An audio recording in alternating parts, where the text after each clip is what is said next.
Hello, everybody. Welcome to, Michelle, hey, Sean, how's it going? good, you? Pretty good. I was going to say happy Wednesday because we generally do our webinars on Wednesday, but we're switching it up this week and doing it on Tuesday. So that's exciting. Before we get into the actual content of the presentation, a couple housekeeping notes, just FYI. So we are recording this. We'll be sharing the recording with everyone afterwards, hopefully later this afternoon. And if you have any questions at any point, the format of our webinar today is kind of a fireside chat without the fire.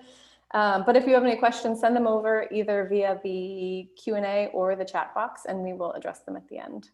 And so for those of you not familiar with us, I'll give you a very quick overview. AUDIENCEX, we are an independent trading desk. We manage programmatic campaigns across all channels: display, search, social, CTV, and of course native, which is why we are here today. And so joining me today is Sean, who's the Senior Creative Strategist with Taboola. Welcome, Sean. Thank you, Michelle. Lovely to be here. Yeah. Sean has been at Taboola for over 7 years, and he knows all the tips and tricks to running an amazing native campaign, which is why we've brought him here. But if you would like to give an intro for Taboola or anything else about yourself, I'll pass it to you, Sean. Yeah, sure. About myself, you pretty much covered it. I've been at Taboola for 7 years. I am the Senior Creative Strategist on our Creative Shop team, hence the fancy Zoom background, for those that can see that. Yeah, my job at Taboola is essentially to look into what our advertising partners are doing well, to identify what strategies are driving the best performance across our platform. And I'm here today to share just a little bit about that in regards to Taboola. We're the largest discovery platform for the open web, in terms of native distribution. We reach something in the ballpark of 2 million unique internet users on forget if it's a monthly or a weekly basis, which is probably a bad thing to forget when you're giving a pitch to a bunch of strangers. But the core gist of it is essentially engaging your audience at the moment when they're ready for something new. The way that our platform works is we do forge exclusive partnerships with our publishing partners, which you can see a few of them listed on the screen here. These integrations are directly coded onto the publisher site, and as the exclusive native distribution partner for these platforms, we power video distribution or video discovery, native discovery, content discovery. So a wide range of clients, everything from product sales to broad PR initiatives. Run through the Taboola platform, and our whole goal is to help internet users discover something that they may not have known they were interested in. So it's all about making a strong impact with those users, and making sure that we're driving the most powerful engagement. Our engagement engine, which has been developed over 13 years that our company's been in business, is all about matching the right content with the right person, helping that person to find something that they may not have known that they were interested in, but they were interested in. Very cool. All right. Well, I'm not sure if you actually just covered this, but why don't we just start with a very basic definition of what is native advertising? And specifically, we're talking about programmatic native advertising. So how do you define that when people are asking you what you do? Absolutely. So I think native advertising essentially is the channel through which users are kind of discovering something that's coming from a voice of reason. And so one of the big benefits, I guess, that defines native is that it's surrounded by other content that the user may be interested in or may have chosen to engage with. Largely when we talk about the open web, we are talking about publisher websites, but it takes a lot of different forms. We have integrations with apps that users might be using. Samsung, for example, uses us to power their news integrations, and so that we're integrated on their recommending content through Samsung devices.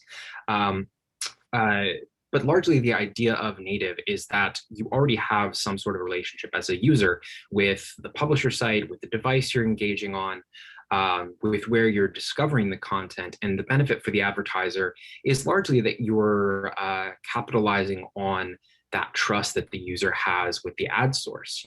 This native placement is something that comes on the partner site and is essentially passed as a recommendation from the publisher, but Taboola is the one that is powering those recommendations based on what we think the user, again, is going to engage with. And so it comes down to a core really of focusing on engagement and on performance. And for programmatic marketers, that may be something that is a little bit more uncommon. It's not the same as your usual display placement, for example, where display, largely you're looking at, getting in front of the user. In most cases, you're buying that on a CPM basis and then tracking towards viewability. When you're talking about native, you're talking about something that is optimized towards engagement. And so, if you're talking about Taboola on a pure pricing model, we're selling on a VCPM on a programmatic basis, and we're using a lot of the same data that you're using with your typical, programmatic, buying platforms. All of that data can go into something that's a little bit more geared towards performance and a bit more geared towards engaging with your audience. Cool. Okay. And so one of the most frequent questions we get from our clients about native is, does all the native content need to be 100% educational? What do you think? So I think, the short answer to that is no. It doesn't all have to be educational, but the long answer is that it does have to be engaging. And when you think about how we engage with content, how we spend our time on the internet, it's not always about consuming content for an educational standpoint. Yes, people do spend certain amounts of times in certain buckets. You may have, certain amount of time spent on search, certain amount of time spent on social, certain amount of time spent on the open web, which, by the way, all of those account for about a quarter of our content consumption on a daily basis.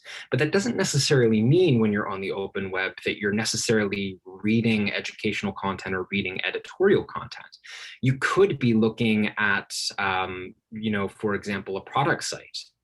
For myself, I'm an avid cyclist. And so I actually spend way too much time, makes my wife very nervous, just looking at like the latest thing on bicycling sites and, looking at the cool new technologies and cool new gadgets and gizmos that I could be buying to put on my road bike. Doesn't mean I'm actually going to buy any of those things, but I do enjoy, just perusing, reading some of the reviews. And it's not necessarily about educational. These are experiences that in most cases are tailored towards a buying environment, but I'm still consuming it as if it were a piece of content. And so the way that we consume content and the way that we view content consumption isn't limited to your typical editorial educational, but could take any number of forms. It could be a product page, it could be an app, it could be a photo gallery. There's a lot of different ways that we consume content, and therefore, could continue to engage in that way. Yeah, for sure. And yeah, there seems to be obviously there's a huge amount of content on the internet. There's educational, and then the other end, there's like clickbait kind of, like entertainment. Yeah. And so when we're talking about like creative best practices, specifically for writing headlines, like, do you have specific guidelines or suggestions for staying in between that? And then we just got an audience question actually about how to avoid clickbait copy specifically, which I think is a thing that people kind of associate with native a lot of times. It's like, you know, you don't want to be that weird article on CNN that I somehow get to at the bottom, or whatever news website that I'm on. But what are your suggestions for headlines specifically? Well, I think one of the big things, and one of the big things that we focused on at Taboola, is setting the right expectations for the user. You know, that connotation of clickbait, you know, has a very subjective definition. And that's not to say that it's inaccurate in whatever way you think about it. I think all definitions of what clickbait are probably real and applicable because it is a subjective definition. What we are most focused on at Taboola, and what we think, you know, the number one piece of advice that I would give for writing an ad title to run on Taboola, is to think about the expectations that you're setting for the user, and to think about, you know, what the post-click experience is and how the user is then going to engage with that. So, you know, if, for example, you're driving to a product photo gallery, you're going to want to clarify that it's a photo gallery. If you're driving to a page that has a video on it, you're going to want some allusion in your title to the fact that the user is going to be driven to a video.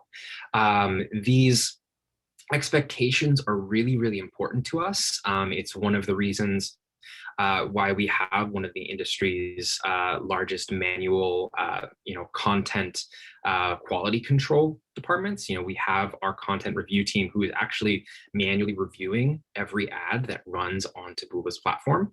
And it's one of the reasons why we hold ourselves to a really high standard in that regard. So we do make sure that every ad that runs is setting the correct expectations for the user, and that you're not misleading the user in any way. Because the last thing you want is to make the user expect one thing and then have them get something totally different after they actually click on the content. Because again, you know, native is largely about performance and engagement and with the audience. And so if the user were to click on your ad and land on the page and get something totally different from what they expected, that person's likely going to bounce anyways. And so it's one of those kind of double-edged swords where if you take that extreme clickbaiting sort of tactic where you're kind of misleading the user in some way, and that user then feels taken aback, you're going to lose their engagement anyways. And so thinking about how you represent your content well and how you set expectations for your content is really, really important. Yeah, I mean, that seems to be just kind of the role of the advertiser in general. You always want to build trust with the consumer. You don't want to surprise them right at the beginning, because that's not really the way to build a relationship. So that makes sense. Absolutely. And the other thing is, you have to remember that you're also capitalizing on trust to begin with. These native environments are living on brand name publisher sites, and you don't want to abuse the trust that you already have with the audience. Definitely. All right, so more creative best practices, since I know that is your specialty. What do you suggest in terms of imagery? Do you have any suggestions for picking the right image to go with your ad?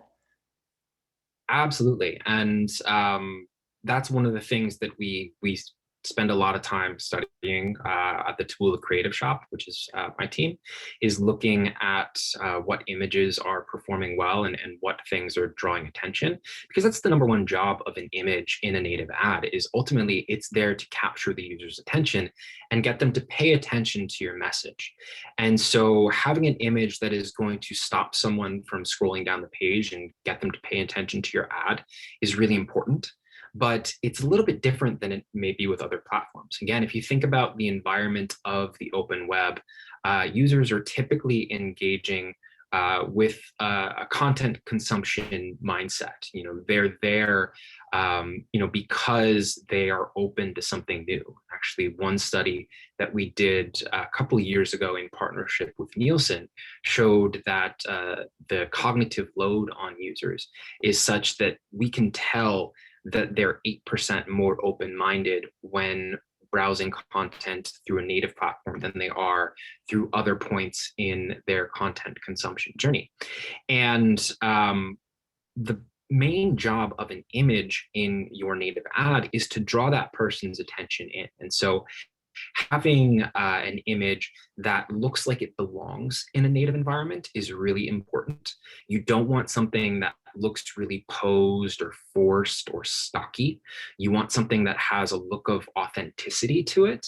Maybe something that is drawn from maybe even an influencer campaign that your social department has been running, or something that is taken from a user-generated standpoint.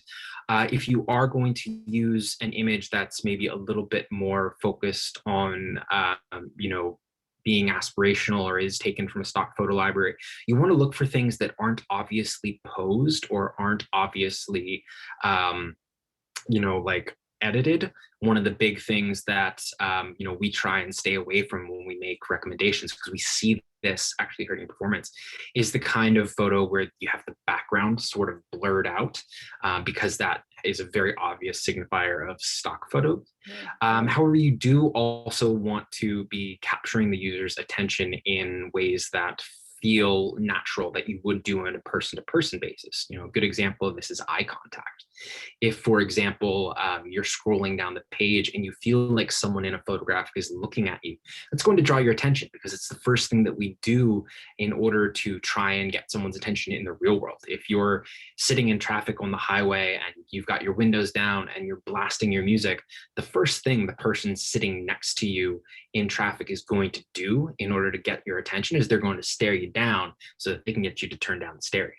So eye contact is another big thing that helps to capture attention, but you want to also balance it out with authenticity, with having a very clear, singular point of focus in the image, by using vibrant colors, things that are going to stand out on the page. Black, white, blue tend to be the most commonly used colors when you're talking about web design, as you can see from the examples I have at the bottom of the page here. So having something that's going to stand out from that is really important, and making sure that there's lots of contrast in the photo as well, that the subject is clearly defined relative to the background of the photo is also really important. Wow, very cool. Those are all things that I have never really thought about in detail. That's great. And then, well, I have two questions, but someone was just asking from the audience, in regards to imagery, how do you deal with imagery on the landing page being different from the ad? Do you recommend that they should be the same, or should the post-click content match or not in terms of that? So this is something I get asked a lot, and it's actually not something that I've ever found a substantial difference in. I haven't seen that, for example, post-click engagement rates increase massively relative to the rest of the campaign on ads that actually match the photograph on the landing page to the ad. The most important thing, again, comes down to expectations and thinking about what the post-click action for the user is going to be, whether that's going to be consuming content, whether that's like a photo gallery or a list or something along those lines, or if it's going to be something a little bit more geared towards performance, like a product page or a product review or something like that. One of those things that can help set those expectations is, like, if you're trying to sell a product, making sure the product is included in the photograph that you have in your ad. And it doesn't have to be the same photograph, it just has to be a consistent photograph. So making sure that your product, or at the very least, the aspirational version of your user, the thing that you want the user to get from your product, is represented pre-click and then continues to be represented post-click, are good things to make sure you're doing. Okay, so it's more about the content than the imagery. That makes sense. The imagery has a big impact, but it's not about connecting the two. It's about making sure that, or not about matching the two so much, it's about connecting and keeping the two consistent. Okay, very cool. Okay, so back to the actual ad creative, there's kind of this question of camouflaging your ad. That's kind of when people talk about native, they think that it's supposed to, it should appear as the content on the page does, which makes sense. But when you're buying native programmatically, and that in terms I mean, that generally means across a variety of sites. How do you camouflage a native ad if you're making a programmatic buy? So it's important to think about native differently from your typical programmatic display buy in terms of design. That you don't necessarily want to be just putting your display assets into native placements, because generally speaking, that's going to stick out like a sore thumb in a bad way. Yeah. But for the most part, native platforms actually do the job of camouflaging the ad for you. And so we actually take a lot of time to work with specifically our supply partners, the publishers, the apps, the devices, the manufacturers that we're working with. We spend a lot of time making sure that the Taboola feed that they're going to feature looks like their website in a certain way. So every placement across Taboola's platform is going to be a little bit different dependent upon the supplier's specifications. And there are a couple different things that kind of go into that. One is, we don't, for example, ask our advertisers to supply a number of different images to fit all the different sizes that they could encounter across Taboola's platform. One of the things that we do is we'll take a single image at a recommended size, which, generally speaking, we recommend having a 16:9 aspect ratio, at least 1000 pixels wide, as our kind of recommended for featuring in all of the different placements across our platform. But what we'll then do is we'll take one image that you give us and we'll resize it automatically in our platform to fit the different placements that you'll find across our network, because we're going to be optimizing again towards performance. That's the main signifier here is what's going to drive the most engagement from our audience, what's going to get most people not just to see the ad but to click on the ad. And so we'll optimize towards performance and feature the image that is most likely to drive success on our platform, and we'll automatically make that fit with the different aspect ratios across our platform. Ultimately, a lot of this comes down to working against something that we call banner blindness, which we did a study and we actually saw that generally speaking, 2 out of 3 internet users don't even notice banner ads to a certain extent, that whether they've got ad blocker turned on or off, there is this sort of focus on the content of the page and not so much around the things that are around it. One of the things that native does really well is it actually breaks that up, because it looks like it's part of the publisher page. It looks like it's more recommendations from the publisher, and it's automatically taking these ads and making them fit within the publisher environment. And so it actually helps to drive up the engagement in that way. Very cool. That's good. Wow. All right. So one of the other questions we just got in was specifically around verticals. So are there specific verticals that perform especially well for native, or I'm assuming it's all of them, but what do you think? And the specific question was asking about political in particular. Political in particular. So as with all things, it's really not about the vertical itself so much as it is the content or the ad. Are you optimizing the ad effectively to do well in a native channel? And that can mean testing a couple different messages, which I'll kind of get into maybe a little bit later if we want more information on that. But largely, when you're talking about verticals that do well on Taboola, it depends on, kind of the mindset of the user.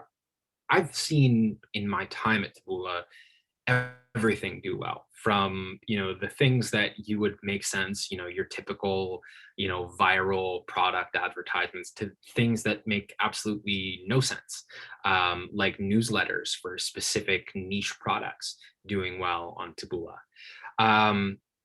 Some things that we've seen do really well in the pandemic, specifically because obviously This whole, coronavirus phenomenon has changed the way that we consume content and changed a lot of our everyday, um, you know, things that we seek out. Is we have seen entertainment content doing even better than previously. This stuff that I think people traditionally think of as clickbait has become something escapist in a certain extent during the pandemic.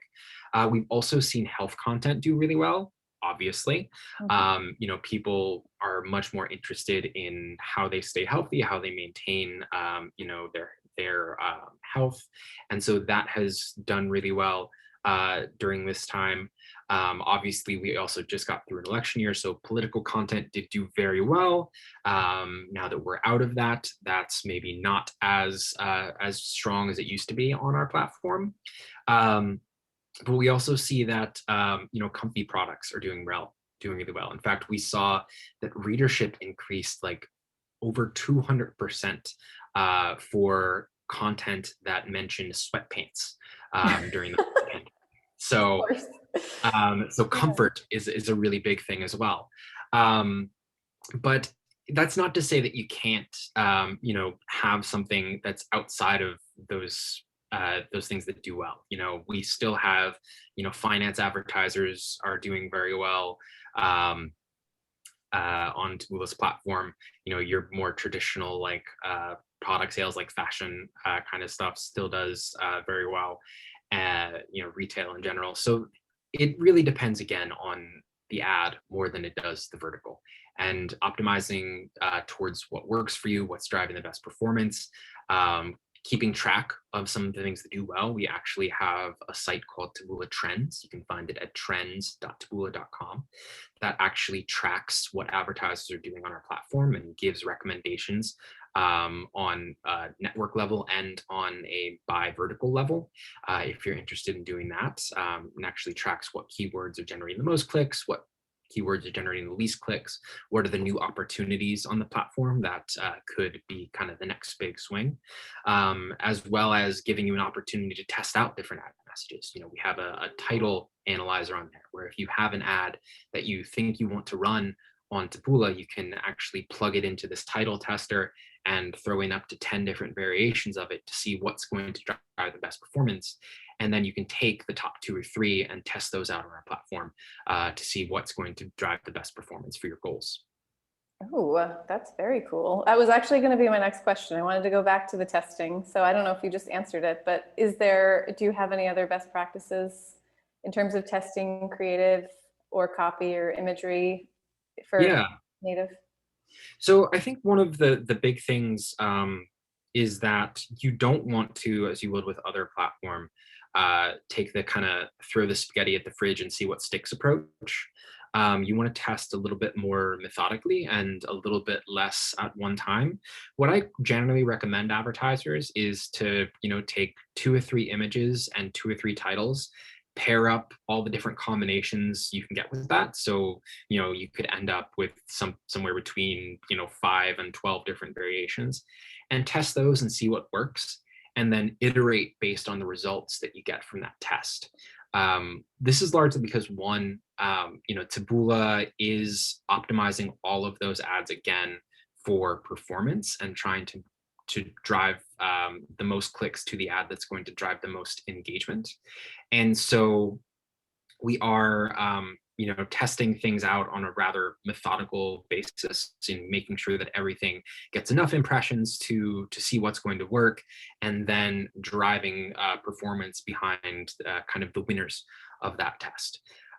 So you do want to try to limit what you're doing at one time and iterate methodically.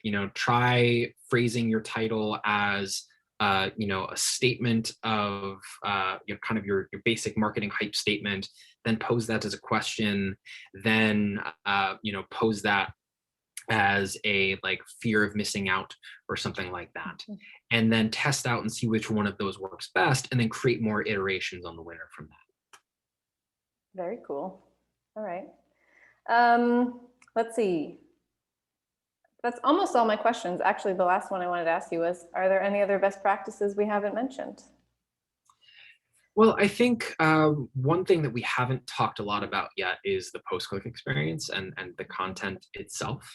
And I think that that's an important thing to think about when you're thinking about the native environment, because again, this is largely geared towards engagement and getting users to engage with content. Mhm. Um, and I think one of the big things, with that is to try and be precious with the user's time.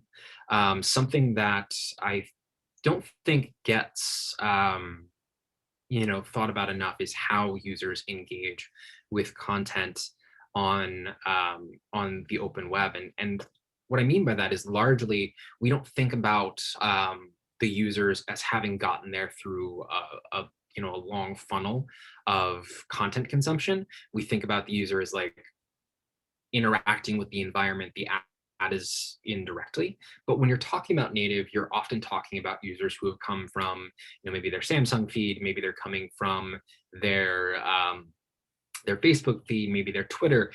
There are a lot of different places where we get content. And then when the user actually clicks through, reads that content, and decides, hey, I'm looking for something new, let me check out what the publisher has for me, then clicks on your ad and goes through to your advertiser content. And so I think one of the things that doesn't get talked about enough is that you do want to be somewhat precious with that user's time, because they've already been doing a lot before they got there. So trying to keep things, relatively quick and to the point is something that we see a lot of. Generally speaking, advertisers will come to us and run content that has done well on search or social, which could be 1,000-word blog post. Hmm. And they'll find that those don't work as well because the user is not spending enough time. So you want to have something that's a little bit more in the ballpark of like 250 to 500 words when you're talking about your native content. Another thing that's really important is the placement of the calls to action on the page, making sure that you're engaging with the user in the way that they expect it to. Again, people often come to us with what they use on social, what they use in search, what they use in display. And these are very like conversion focused pages that generally assume that the audience already has some kind of awareness of the product itself, which if you're using data to retarget users is a fair assumption even for your native traffic. But we do a very good job of also showing your content to people who haven't discovered you before. And when you're talking about a user who is discovering your brand for the first time, you want to be a little bit less conversion focused and CTA focused and a little bit more information focused. And so actually the best place to put a call to action on a piece of content that you're going to run on native is at the end of the page, which makes a lot of sense because in most cases, that's where the user is finding your content to begin with. It's the end of a publisher article. So having a CTA at the end of the page is a really important place to put it. But you also want to make sure, again, that you're thinking about how much time that user is going to spend with your content and break it up and have calls to action at 1/3, 2/3 down the page as well, so that you are repeating those calls to action at multiple depths and then making sure that you end on the strongest one. All right, very good to know. All right, so if anyone else has any questions, please feel free to send them over and we will take a look. I think there's a couple that I missed. And let's go to the hot topic on everyone's mind. We have to ask it, how is native going to be impacted by the loss of third-party cookies? So that is actually an excellent question. And I'm sorry, I opened up the Q&A myself. Can you actually see that on my screen right now, Michelle? Nope. Okay, all right, I'm going to let it there then, because Keynote's not letting me escape to actually close that. But so how is native dealing with the loss of cookies? This is something that obviously we know that programmatic advertisers in particular are really concerned with, because programmatic has leaned a lot on being able to leverage different audiences in order to make sure that you're showing your ad to the right person. And a lot of that has been done based on cookies. And so we know that it's something that is specifically going to affect our programmatic buyers most specifically. And we're spending a lot of time, trying to improve the data tools that we offer offer to advertisers as a result of that. And actually, one of the things that we're looking at specifically is the way that audience engagement is going to be leaning towards contextual audiences as opposed to looking at cookie-based audiences. So where previously, you would have taken a cookie off of a user that can identify that person by their demographics. This person is male, in a certain income bracket, is the head of household, etc. You now will have contextual clues telling you what this user is looking at. What type of content are they engaging with? Are they spending a lot of time reading finance content? Are they spending a lot of time reading content about jeans or about celebrity gossip, that sort of thing? And one of the benefits that we have as a native partner who is directly integrated with our publisher partners is we actually have a lot of data on contextual browsing behavior. We've been doing contextual segmentation for actually the entire 7 years that I've been at Taboola. It was something that we initially launched as a targeting option way back when I started with the company. And so one of the things that I know the industry is looking towards is how do we use contextual information about the content that the user is consuming to identify them and identify what they might be interested in.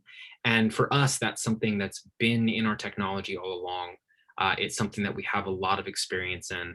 And it's something that we're looking at expanding our offer and our access to as we look to how we support our programmatic partners in the future. Yep, definitely. We're all going to be keeping an eye on it this year, see what happens, but contextual is definitely going to be a big part of it moving forward. All right, one more question, and then if anyone has any others, we are happy to answer them offline. When we send the recording, you can email either of us, and I'm happy to put you in touch with Sean if needed. But let's see, how should we look at native in terms of a split between brand awareness or conversion focused efforts? So that's a really good question, and is actually one of my all-time favorites. So thank you to whoever submitted that. So I think in terms of looking at native from a split between brand awareness, consideration, conversion focus, and even loyalty, all depends on the type of the ad and the type of content that you're running on our platform. As I've said countless times before, that the ad itself is going to dictate a lot of how users engage with your content when you're talking about open web native like Taboola. And so you can actually tailor your ads and your reach to each branch of that conversion, or each step of that conversion funnel. I mentioned before that Taboola is very good introducing advertisers to a new audience, having something that's really brand awareness focused, and having something that kind of leaves the mystery of the brand, or the purpose that it fills in someone's life as something new, having something to the effect of why everyone is obsessed with this new sneaker, which can be a very educational piece of content, kind of educating someone on the history of the brand, on the different elements of social proof, which is something that I always recommend leading with when you're talking about content, is other the positive impact that other people's opinion have on your brand. Can be something that's very awareness focused, whereas something to the effect of why these are going to be the best sneakers for travel is something that's going to be talking a little bit more about a specific purpose that this product fills in someone's life, or a specific reason why someone might be wanting to buy this product. and that actually goes into that practical element that product fills in someone's life is going to be a much more conversion focused ad. And I think it depends, one, on the ad that you're running. What are you setting expectations for pre-click? Are you setting expectations for someone hasn't discovered this before, or are you setting expectations for, hey, you already know about this product, here's the void that it's going to fill in your life? And what are the post-click environment like? Is it something that kind of holds off on saying the name of the product? Are you spending the first paragraph kind of building the case behind the product, and then the second product educating the user on the brand history? That type of content is going to be much more brand awareness focused, whereas something that starts in right away on a kind of almost a case study or a testimonial of how someone traveled the world wearing this certain pair of sneakers, could be something that's a lot more conversion focused and a lot more trying to convince the user that the product works for what they need it for. And so I think there is that expectations and content elements that are going to influence whether the user engages on an awareness or conversion or consideration basis. Awesome. Well, I'm so excited about the possibility of having sneakers that I can travel in the future. That's what I'm looking forward to the most. And that you can slip on and off the airport security line, right? Yeah, one day it's going to happen. It'll be glorious. I will click on that ad whenever it comes to me. But yeah, I'm glad we could end on your favorite question. I had no idea. That's just serendipitous, I suppose. But thank you so much for everything. This has been very informative. I hope everyone else has learned some tips and tricks to improve their native campaigns. And did you have any closing thoughts? No closing thoughts in particular. I invite anyone who has any follow-up questions to send those through, and I hope that everyone has found this helpful. I know that native is, can be a challenging environment to drive success on, and I hope that these tips can really help you succeed with native and with Taboola. Awesome. All right. Well, we'll be sending out the recording later today. I'll include Sean's contact information in case anybody has questions for him specifically. And with that, I will say goodbye. Thank you so much, Sean. Thank you, Michelle. Have a great day. Have a great one. See ya.